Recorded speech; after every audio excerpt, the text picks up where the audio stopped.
நீங்கள் சும்மா இருக்கீங்கன்னா அந்த வீடியோ உங்களுக்கு தான். ஏன்னா நானும் சும்மா தான் இருக்கிறேன். நான் காலேஜ் முடித்தது பார்த்தீங்கன்னா 2019 டிப்ளமோ மெக்கானிக்கல் இன்ஜினியரிங் முடித்தேன். நான் அப்போது ஒரு ஜாபுக்கு போயிருந்தால் ஒரு 12,000 அட்லீஸ்ட் ஒரு 10,000லேயே ஒரு சேலரி கண்டிப்பாக ஒரு வேலை கிடச்சிருக்கும். இன்றைக்கி நான் அதே ஜாப்லேயே கண்டினியூஸாக இருந்திருந்தால் கண்டிப்பாக ஒரு லெவலில் நான் போயிருக்க வாய்ப்பு இருக்கும். பட் நான் அப்போதைக்கு அந்த சேலரி ரொம்ப கம்மின்னு சொல்லிவிட்டு நான் அந்த வேலைக்கு போகவே இல்லை. போகாததுக்கு ரீசன் என்னன்னு பார்த்தீங்கன்னா, எங்கள் வீட்டில் வந்து நிறைய கடன் இருக்குது. எங்கள் ஊர் கடனுக்கோட வட்டின்னு பார்த்தீங்கன்னா 2.5 பைசா வட்டி. 2.5 பைசான்னு வட்டின்னு பார்க்கும்போது எங்கள் ஊருக்கு பார்த்தீங்கன்னா ஒரு 10 லட்ச ரூபா கடன் இருக்குன்னா அதோடய வட்டி மட்டுமே வருஷத்துக்கு 3 லட்ச ரூபா. அப்போ அந்த வட்டி கட்டுறதுக்கு எனக்கு மாதம் 30,000 இருந்தால் தான் என்னால் வட்டியே கட்ட முடியும். அதனால நான் என்ன பண்ணேன்னா, எங்கள் வீட்டு கடனை சீக்கிரமாக அடைக்கணும் அப்படின்னு சொல்லிட்டு நான் ட்ரை பண்ணேன். சீக்கிரமாக அடைக்கணும் ட்ரை பண்ண நான் சில விஷயங்கள் செஞ்சேன். காலேஜ் படிக்கும்போது என்னென்னா, என்னுடைய ஃப்ரெண்ட்ஸ் எல்லாருமே என்ன பண்ணாங்கன்னா, நெட்வொர்க் மார்க்கெட்டிங் பண்ணிக்கிட்டு இருந்தாங்க. அதில் ஒரு கான்செப்ட் சொல்லுவாங்க, இஎஸ்பிஐ.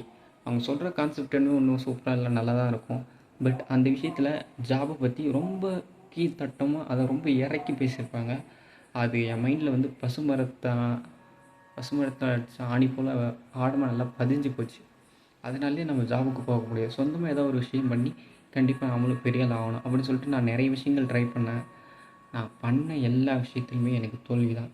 இன்னி வரைக்கும் எங்கள் வீட்டில் நான் வந்து எதுவுமே சம்பாரித்து கொடுக்கல, என்னன்னு குறை சொல்லிக்கிட்டு தான் இருக்கிறாங்க. ஆனால் நான் எப்படியாவது அடுத்த லெவலுக்கு போகணும், எதையாவது பண்ணி முன்னேறணும் அப்படின்னு நான் நினச்சேன்.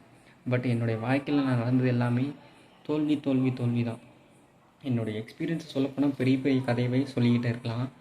இன்னை வரைக்கும் என்னுடைய ஃப்ரெண்ட்ஸு ஒரு சில பேர் வேலைக்கு போகாமல் தான் இருக்கிறாங்க. தினமும் நம்ம கால் பண்ணி பேசுவோம். என்னென்னா நம்ம லைஃப் இன்னும் மாறலையே, கண்டிப்பாக ஒரு நாள் மாறும், நமக்கும் ஒரு காலம் வரும் அப்படின்னு சொல்லிட்டு போய்கிட்டே தான் இருக்குது. வருஷங்கள் ஓடிக்கிட்டே இருக்குது. அந்த வருஷங்கள் மாறுகிறத தவிர எங்களுடைய வாழ்க்கையில் எந்த ஒரு மாற்றமும் கிடையாது. இன்னொரு விஷயம் சொல்லப்போனால், எங்கள் கூட படித்தவங்களாம் பார்த்தீங்கன்னா யாருமே இப்போ அடையாளம் கூட தெரிய மாட்டாங்க.